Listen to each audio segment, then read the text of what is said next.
বিদায় ছেলেবেলা। জুবিন গর্গের মৃত্যু শোকস্তব্ধ করে তুলেছে বাংলা বিনোদন জগৎকে।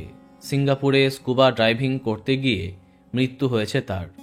20 এবং 21শে সেপ্টেম্বর সিঙ্গাপুরে নর্থ ইস্ট ফেস্টিভ্যালে অংশগ্রহণ করতে গেছিলেন জুবিন, কিন্তু সেটা আর হয় না। স্কুবা ড্রাইভিং করবার সময় শ্বাসকষ্টজনিত সমস্যা আরম্ভ হয় গায়কের। আইসিইউতে ভর্তি হলে দুপুর 2:30 নাগাদ মৃত বলে ঘোষণা করা হয় তাকে। তারপরই সামনে আসে জুবিনের শেষ বার্তা। এই ভিডিওতে জুবিনকে কালো টি শার্টে দেখা যাচ্ছে। গায়ক এই ভিডিওর মাধ্যমে সবাইকে ইনভাইট করেছিলেন আগামী 20-21শে সেপ্টেম্বর নর্থ ইস্ট ফেস্টিভ্যালে হিন্দি, বাংলা ও ইংরেজি গান গাইবেন বলে সকলকে জানিয়েছিলেন জুবিন।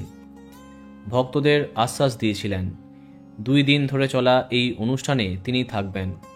উত্তর পূর্ব ভারতের সংস্কৃতি তিনি তুলে ধরবেন, কিন্তু সেই কথা রাখতে পারলেন না তিনি। মাত্র 52 বছর বয়সে প্রয়াত হলেন আমাদের সময়কার অন্যতম সেরা জনপ্রিয় গায়ক জুবিন গর্গ। ইয়া আলী, দিল তুহি বাতা, পিয়ারে, মন মানে না প্রভৃতি অসংখ্য গান তার ঝুলিতে। এইভাবে তাকে অকালে হারাতে হবে কেউ ভাবেনি। চির ঘুমের দেশে আপনি ভালো থাকুন। বন্ধুরা, ভিডিওটি এইটুকুই। বাংলা বিনোদনের অন্যান্য খবর পেতে সাবস্ক্রাইব কারেন্ট বস। ধন্যবাদ।